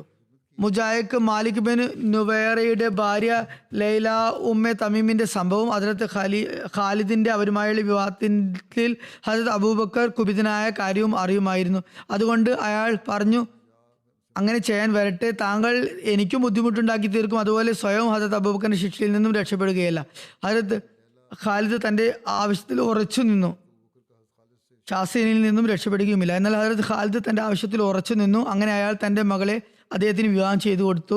യമാമയിൽ നിന്നുള്ള വാർത്തകൾക്കായി ഹദരത്ത് അബൂബക്കർ എപ്പോഴും വളരെ ആകാംക്ഷയോടെ കാത്തു നിൽക്കുമായിരുന്നു. ഹദരത്ത് ഖാലിദിന്റെ ദൂതനെ അദ്ദേഹം എപ്പോഴും പ്രതീക്ഷിച്ചിരിക്കുമായിരുന്നു. ഒരിക്കൽ അദ്ദേഹം വൈകുന്നേരം അൻസാരികളും മുഹാജിറുകളും അടങ്ങിയ ഒരു സംഘത്തോടൊപ്പം ഒരു സ്ഥലത്ത് അദ്ദേഹം പോയി. അവിടെ അദ്ദേഹം ഹദരത്ത് ഖാലിദിന്റെ ദൂതനായ അബു ഖേസമെ കണ്ടു റളിയല്ലാഹു അൻഹുമ. അദ്ദേഹത്തെ കണ്ടതും ഹദരത്ത് അബൂബക്കർ റളിയല്ലാഹു അൻഹു എന്തൊക്കെയാണ് വാർത്തകൾ എന്ന് തിരക്കി. അപ്പോൾ അദ്ദേഹം പറഞ്ഞു, എല്ലാം നല്ലതുപോലെ നടക്കുന്നു. അല്ലയോ അള്ളാഹുവിന്റെ പ്രവാചകന്റെ ഖലീഫ, നമുക്ക് യമാമയിൽ വിജയം ലഭിച്ചിരിക്കുന്നു. താങ്കൾക്കുള്ള ഖാലിദിന്റെ കത്ത് ഇതാ, സ്വീകരിച്ചാലും. അബൂബക്കർ ഉടനെ അള്ളാഹുവിനെ സാഷ്ടാംഗം പ്രണമിച്ചു, നന്ദി പ്രകടിപ്പിച്ചു. എന്നിട്ട് പറഞ്ഞു, യുദ്ധവിശദാംശങ്ങൾ പറഞ്ഞു ധരിക്കുക. ഇത് സംബന്ധിച്ച് മുമ്പും ഒരു നിവേദനം ഉദ്ധരിച്ചതാണ്. ഏതായാലും അബൂ ഖൈസമ വിശദ വിവരങ്ങൾ വിവരിച്ചുകൊണ്ട് ഖാലിദിന്റെ പ്രവർത്തനങ്ങളും സൈനിക നിരക്രമീകരണവും, ഏതൊക്കെ സഹാബാക്കൾ ഷഹീദായെന്നും എപ്രകാരമാണ് ശത്രുവിന് പരാജയം ഏറ്റുവാങ്ങേണ്ടി വന്നതെന്നും ഞങ്ങൾക്ക് നല്ലപോലെ അറിയാത്ത പല കാര്യങ്ങളും അവർ ഞങ്ങളെ കൊണ്ട് ശീലിപ്പിച്ചു എന്നും എല്ലാം പറഞ്ഞു കൊടുത്തു. അതുപോലെ ഹസ്രത്ത് ഖാലിദിന്റെ വിവാഹം സംബന്ധിച്ചും പറഞ്ഞു കൊടുത്തു. അത് കേട്ടപ്പോൾ ഹസ്രത്ത് അബൂബക്കർ സിദ്ദീഖ് റളിയല്ലാഹു അൻഹു ഹസ്രത്ത് ഖാലിദ് റളിയല്ലാഹു അൻഹുവിന് ഇപ്രകാരം കത്തെഴുതി: അല്ലയോ ഉമ്മേ ഖാലിദിന്റെ മകനെ, നിനക്ക് ഇപ്പോൾ സ്ത്രീകളെ വിവാഹം കഴിക്കാനാണോ തിടുക്കം? നിന്റെ മുറ്റത്ത് 1200 മുസ്ലിങ്ങളുടെ രക്തം ഉണങ്ങിയിട്ട് പോലുമില്ല. മാത്രമല്ല മുജാ നിന്നെ പറ്റിച്ച് ഉടമ്പടിയും തയ്യാറാക്കിയിരിക്കുന്നു. അള്ളാഹു നിങ്ങൾക്ക് അവർക്ക് മേൽ പൂർണ്ണമായ ശക്തി അധികാരം നൽകിയതായിരുന്നു. മുജായുമായി സന്ധി ചെയ്തതും അയാളുടെ മകളെ വിവാഹം ചെയ്തതും കാരണം അള്ളാഹുവിന്റെ റസൂലിന്റെ ഖലീഫ ആയ അബൂബക്കർ റളിയല്ലാഹുവിന്റെ ഉഗ്രശാസനം അദ്ദേഹത്തിന് നേരിട്ടു. ഉടൻ തന്നെ അതിനുള്ള മറുപടിയായി അദ്ദേഹം കത്ത് മുഖേന അബൂബക്കർ റളിയല്ലാഹുവിന് സമക്ഷം തന്റെ നയം വ്യക്തമാക്കുകയും തന്റെ ഭാഗം ന്യായീകരിച്ചും വിശദീകരിച്ചും കൊണ്ട് ഇപ്രകാരം എഴുതി: അമ്മാബാദ്, ദീന് കൊണ്ട് സത്യം, സന്തോഷാവസ്ഥ സംജാതമാകുകയും എല്ലാം കെട്ടടങ്ങുകയും ചെയ്ത ശേഷം മാത്രമാണ് ഞാൻ വിവാഹം ചെയ്തത്. മദീനയിൽ എത്തിയ ശേഷം ഞാൻ ഈ വിവാഹ സന്ദേശം അയച്ചാലും അത് ധിക്കരിക്കാത്ത ഒരു വ്യക്തിയുടെ മകളെ തന്നെയാണ് ഞാൻ വിവാഹം ചെയ്തിരിക്കുന്നത്. ഞാൻ നിലവിലുള്ള സ്ഥലത്ത് വെച്ച് തന്നെ സന്ദേശം അയക്കുന്നതിന് മുൻഗണന നൽകി എന്ന കാര്യത്തിൽ എന്നോട് ക്ഷമിക്കുക. ദീനും ദുനിയാവും വെച്ച് നോക്കുമ്പോൾ ഈ വിവാഹം താങ്കൾക്ക് അനിഷ്ടകരമാണെങ്കിൽ ഞാൻ താങ്കളുടെ ഇഷ്ടം പൂർത്തിയാക്കാൻ തയ്യാറാണ്. വധിക്കപ്പെട്ടവരുടെ അനുശോചനമാണ് വിഷയമെങ്കിൽ എനിക്ക് പറയാനുള്ളത്, വിഷമിച്ചതുകൊണ്ട് സങ്കടപ്പെട്ടുകൊണ്ട് ആരെയെങ്കിലും ജീവനോടെ നിലനിർത്താൻ പറ്റുമെങ്കിൽ, അല്ലെങ്കിൽ മരിച്ചവരെ തിരിച്ചു കൊണ്ടുവരാൻ പറ്റുമെങ്കിൽ, എനിക്കുണ്ടായ സങ്കട ദുഃഖങ്ങൾ കാരണം അങ്ങനെ ആളുകൾ ഇന്നും ജീവനോടെ ഇരിക്കുകയും മൃതർ ജീവിതത്തിലേക്ക് തിരിച്ചു വരികയും ചെയ്തതിന് അത്രത്തോളം ഞാൻ ദുഃഖം സഹിച്ചിട്ടുണ്ട്. ജീവിതത്തെക്കുറിച്ച് ഹതാശനായ പോലെയും മരണം ഉറപ്പിച്ച പോലെയുമാണ് ഞാൻ യുദ്ധം നയിച്ചത്. മുജായുടെ വഞ്ചനയെക്കുറിച്ച് പറയുകയാണെങ്കിൽ എൻ്റെ അഭിപ്രായത്തിൽ ഞാൻ തെറ്റൊന്നും ചെയ്തിട്ടില്ല. എന്നാൽ എനിക്ക് അദൃശ്യജ്ഞാനം ഒന്നുമില്ല. എന്തു തന്നെയായാലും ഒടുവിൽ അള്ളാഹു മുസ്ലിങ്ങൾക്ക് നന്മ തന്നെയാണ് വരുത്തിയിരിക്കുന്നത്. അവരെ ഭൂമിക്ക് അനന്തരാവകാശികളാക്കിയിരിക്കുന്നു. മുത്തഖീങ്ങൾക്കാണ് ശുഭപര്യവസാനം ഉണ്ടാകുക. ഹദരത്ത് അബൂബക്കറിന് ഈ കത്ത് ലഭിച്ചപ്പോൾ അദ്ദേഹത്തിന്റെ കോപം തണുത്തു. ആ കത്ത് കൊണ്ടുവന്ന് ഖുറൈശി സംഘം ഖാലിദിന് വേണ്ടി ക്ഷമാപണം നടത്തുകയും ഹദരത്ത് അബൂബക്കർ റളിയല്ലാഹു പറഞ്ഞു, ശരി, നിങ്ങൾ പറയുന്നത് സത്യമാണ്. അങ്ങനെ അദ്ദേഹം ഖാലിദിന്റെ വിശദീകരണവും ക്ഷമാപണവും സ്വീകരിച്ചു. ഇൻഷാ അല്ലാഹ് ബാക്കിയുള്ള ഭാഗം പിന്നീട് വിവരിക്കുന്നതായിരിക്കും. ഇവിടെ എന്തായാലും മുർത്തദീങ്ങളുടെ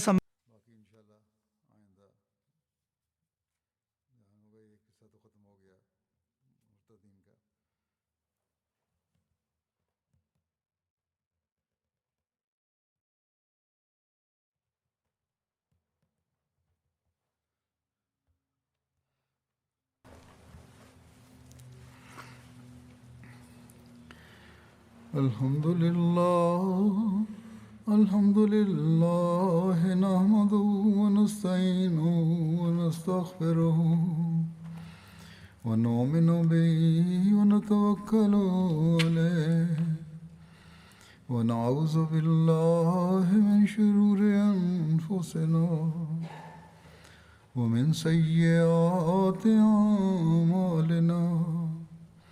من يهده الله فلا مضل له ومن يضلل فلا هادي له. ونشهد أن لا إله إلا الله ونشهد أن محمدا عبده ورسوله. عباد الله رحمكم الله، إن الله يأمر بالعدل والإحسان وإيتاء ذي القربى الفحشاء والمنكر والبغي يعظكم لعلكم تذكرون اذكروا الله يذكركم وادعوه يستجب لكم ولذكر الله أكبر.